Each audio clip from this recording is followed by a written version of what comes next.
what we're going to start with is a bit of an intro to our speakers in a bit more detail. And we're going to start very broad and then get more specific as we go down this session. Over to you, Ron. Just a quick 1 minute MO about who you are. Ron Vidal, I'm a risk compliance advisor. I have spent 10 years at APRA, one of the financial sector regulator for the banks, insurers, and super funds. In that time, I supervised a lot of the large complex banks, and AML was an area we didn't touch on too much at that point, but I did get a lot of interaction when I moved to Zinja, which was one of the neobanks, and being a digital bank and digital only bank, we had a lot of syndicates target us and test our defenses, so to speak, from a AML perspective. So Nick, founder of Persona. I'm one of the co-founders of Persona. I've actually been in the AML CTF land for just under a decade now, after I sort of had a brush myself with sort of the effects and the flow-on effects of financial crime, having my identity theft, and so did my co-founder. That's how we actually started this business.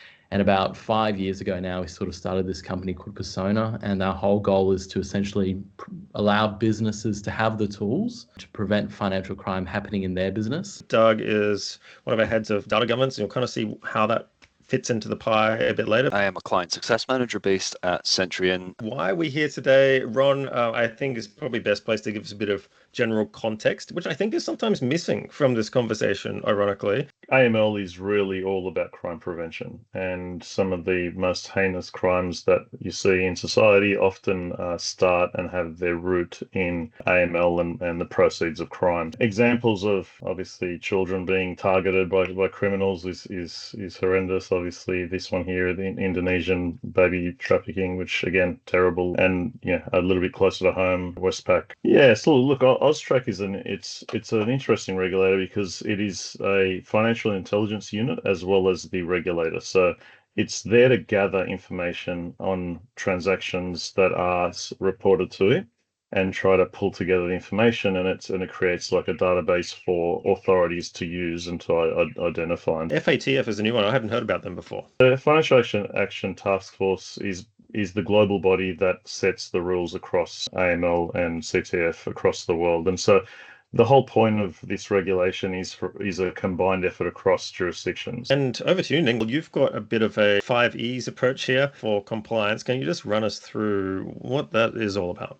Yeah, for sure. Great context there. But even though I think we're the last in the developed world to adopt these frameworks for professional services, it does allow us to see where everyone else around the world went wrong. And these sort of stages are not specifically around what you need to do when you're compliant. It's the lead up between today to July 1st. When we talk about educate on, and this is quite timely actually, because the rules, the AUSTRAC rules, so there's the AML CTF Act, which was then passed on to AUSTRAC to essentially go through layers of consultations. AUSTRAC is rolling out different stages of this. The finalization of the core guidance is essentially they're there to provide information on how and frameworks, and also roadmaps on how you should comply with the legislation. So once we roll into the end of the year, when everyone starts to think about Christmas, this is sort of the time where people should think about adopting an AML CTF program.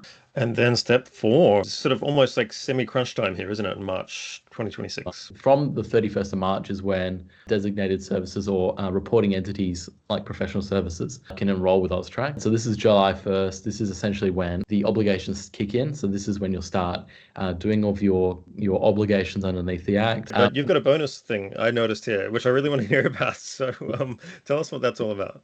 Yeah, absolutely. If you just go to the next slide. How do we minimize this burden, right? Without being non-compliant? The reality is, AUSTRAC understands there's a large number, some 90-odd thousand new reporters, and they're not all going to be as sophisticated as a major bank or an insurer that has an army of people to do this. So, and then New Zealand, like we mentioned before, they've gone through this whole process for the last couple of years. What can we learn from that? We have looked at this gap analysis, but I think it's a really good way of thinking about it as well. So what exactly are we going to do there? So how do we get there? I like these 4 quadrants here. I think this is really good. I do a bit of executive governance work. The ASX has corporate governance principles here. The left-hand 2 are probably most pertinent to today's conversation obviously legal and compliance, but then also the data and tech. In a nutshell, what is that, and why do companies need it? It's kind of echoed within kind of the wider governance space, which is really looking towards the continued integrity of the data that an organization keeps a hold of. So we're thinking about sensitive information types here. In June, a Google employee fell victim to a phone phishing call in which they kind of handed over their personnel details to who they thought was the IT department, and it turned out not to be. So Centrion, we are a managed service provider. We are a Microsoft partner as well. CRO Perspective specializes in pragmatic embedding of risk compliance and regulatory requirements. Experience both in public and private sectors, which gives us a unique insight. Obviously, I'm one of the co-founders at Persona. We help you from your start to finish of your obligations, so the ability to host and manage your programs and policies in one place. What is the extra financial burden potentially on businesses that are going through this bit of legislation, and the cost of what we call cost of compliance? And again, it sort of varies depending on your business. But what we usually like to say is it's